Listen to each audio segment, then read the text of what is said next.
हाय everyone, नमस्ते and welcome to pure science. हम लोग हल कर रहे हैं भिन्नार्थक शब्दों से संबंधित प्रश्नों को। कहने का मतलब है कि ध्वनि के उच्चारण में या लिखने में, है ना, दोनों सेम होते हैं दोनों शब्द, लेकिन जो उनका अर्थ होता है अलग अलग होता है, भिन्न होता है। तो इस प्रकार के प्रश्नों को हम हल कर रहे हैं, ठीक है। तो इसी क्रम में यह अगला वीडियो है। चलिए देखते हैं क्या है प्रश्न और उसका आंसर क्या होगा, ठीक है। किस क्रमांक में क्षति और क्षिति शब्द युग्म का सही अर्थ भेद है, ठीक है। इनमें से किस जो ऑप्शन है उसमें क्षति और क्षिति का सही अर्थ लिया हुआ है। ऑप्शन देख रहे हैं आप, धरती, हवा, हानि, आकाश, समूह हानि या हानि और पृथ्वी, ठीक है। तो इसका सही अर्थ आंसर पता रहता है तो आप तुरंत बताते जाइएगा, ठीक है। मैं बता रहा हूँ, इसका आंसर है ऑप्शन डी, ठीक है। ऑप्शन डी यानी कि हानि और पृथ्वी। क्षति मतलब तो हानि होता है, आप जानते ही हैं, और क्षिति मतलब होता है पृथ्वी, ठीक है। क्षति मतलब लॉस, हानि, है ना, क्षति होना, नुकसान होना। तो क्षति मतलब होता है हानि और क्षिति मतलब होता है पृथ्वी, ठीक है। अगला प्रश्न देखते हैं। ग्रंथ और ग्रंथि शब्द युग्म का सही अर्थ बताइए, है ना। जो इसका अर्थ कौन सा है, इसका सही उत्तर कौन सा है इनमें से, है ना। पुस्तक या वेद पाठी या किताब और सिख गुरु या पुस्तक और गांठ या किताब और लेखक, ठीक है। ग्रंथ और ग्रंथि शब्द का सही अर्थ कौन सा है, ठीक है। तो देखिए, ग्रंथ मतलब पुस्तक या किताब, ठीक है। ग्रंथि मतलब यहाँ सिख गुरु को कहा गया है, सिख गुरु, ठीक है। सिख गुरु यानी ग्रंथ का मतलब हो गया किताब और ग्रंथि का अर्थ हो गया सिख गुरु, यानी ऑप्शन बी सही उत्तर है यहाँ पर, ठीक है। Option B is the right answer.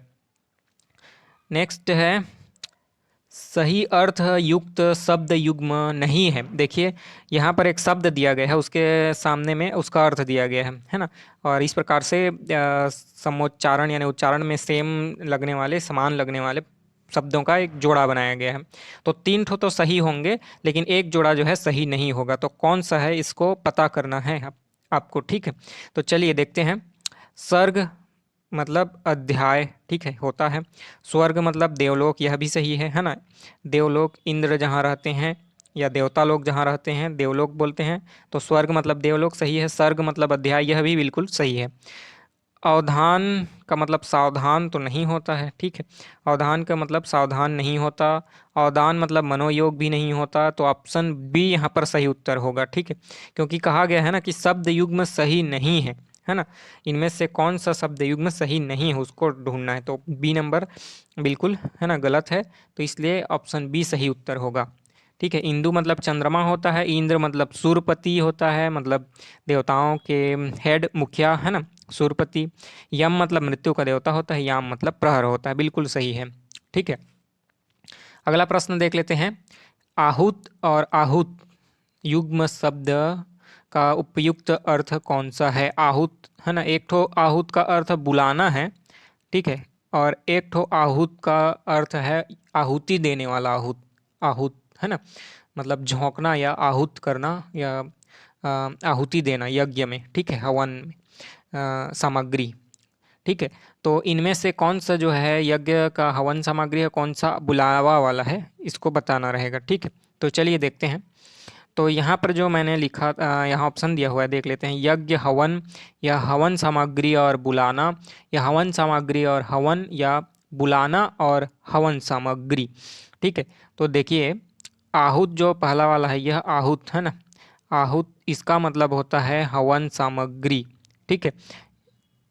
और आहुत जो बड़ाऊ की मात्रा है, इसका अर्थ होता है बुलाना, आहूत करना या बुलाना, ठीक है। जो बड़ाऊ की मात्रा है इसका अर्थ होता है बुलाना, और इस वाले आहूत का अर्थ होता है हवन सामग्री।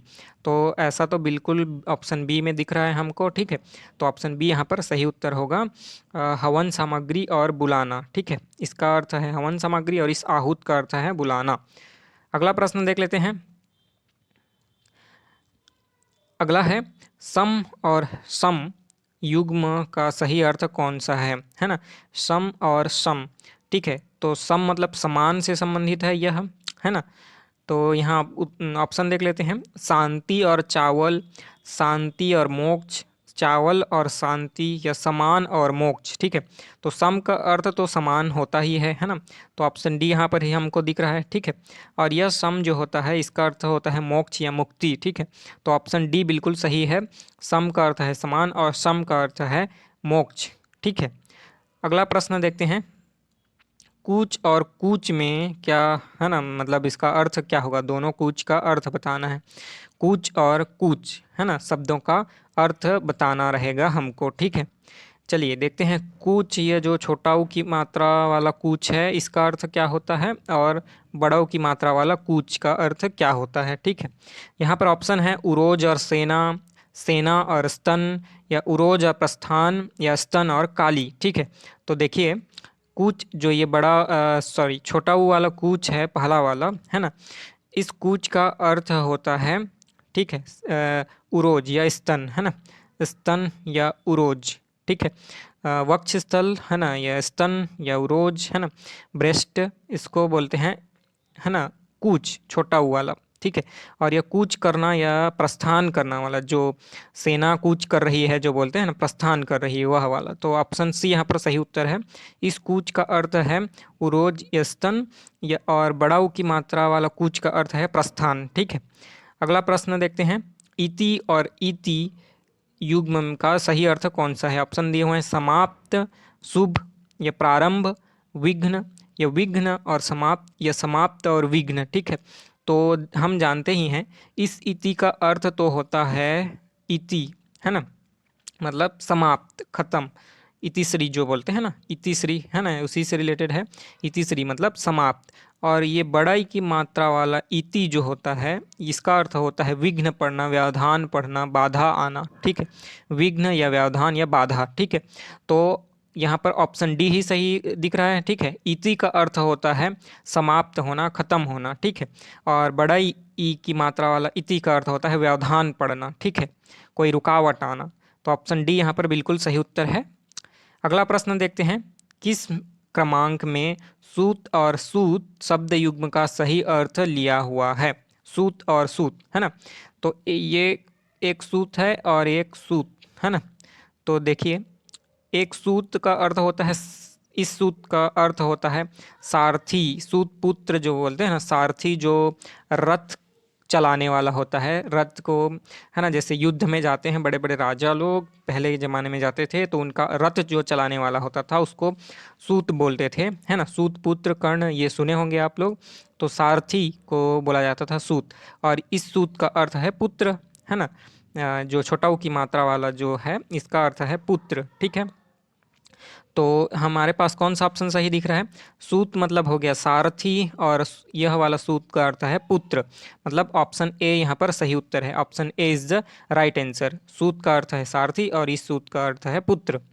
अगला प्रश्न है, विनय पूर्वक किया गया हठ क्या कहलाता है। विनय पूर्वक किया गया हठ क्या कहलाता है।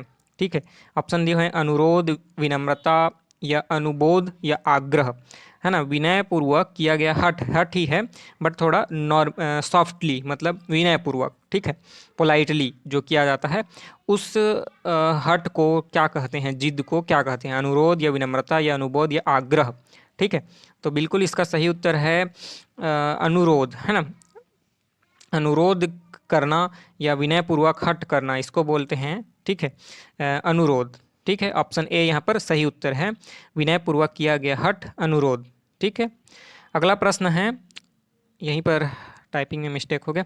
ठीक है, अकर और आकर का क्रमशः सही अर्थ कौन सा है। अकर मतलब नहीं करने से संबंधित है, आकर है ना, यह कौन सा जो इनमें से ऑप्शन दिए हुए इनमें से सही अर्थ कौन सा होगा। ठीक है, अकर और आकर का सही अर्थ कौन सा होगा। ऑप्शन दिए हुए हैं करने योग्य और खजाना, या न करने योग्य और खान, या पहाड़ और सूर्य, या देवता और जल है ना। तो पहला ऑप्शन तो मतलब पहला जो आकर है ये नहीं करने योग्य से ही संबंधित है।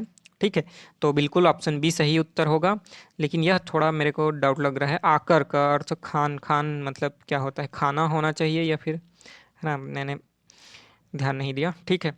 तो ऑप्शन बी तो सही उत्तर होगा ही, क्योंकि न अकर मतलब नहीं करने से संबंधित है, न करने योग्य जो है होता है। तो option B is the right answer, ठीक है। आकर मतलब खान, ठीक है। तो यहाँ पर बिल्कुल बी सही होगा। कोई भी समस्या हो आपको तो कमेंट करके पूछिएगा। इस वीडियो में इतना ही रखेंगे। किसी भी प्रश्न में कोई दिक्कत आए, कोई सजेशन हो तो आप बिल्कुल बताइएगा। इसको यहाँ तक रखते हैं। अगले वीडियो में हम दूसरे प्रश्नों को और आगे के प्रश्नों को हल करेंगे। मिलेंगे अगले वीडियो में, तब तक के लिए नमस्ते, धन्यवाद, थैंक यू।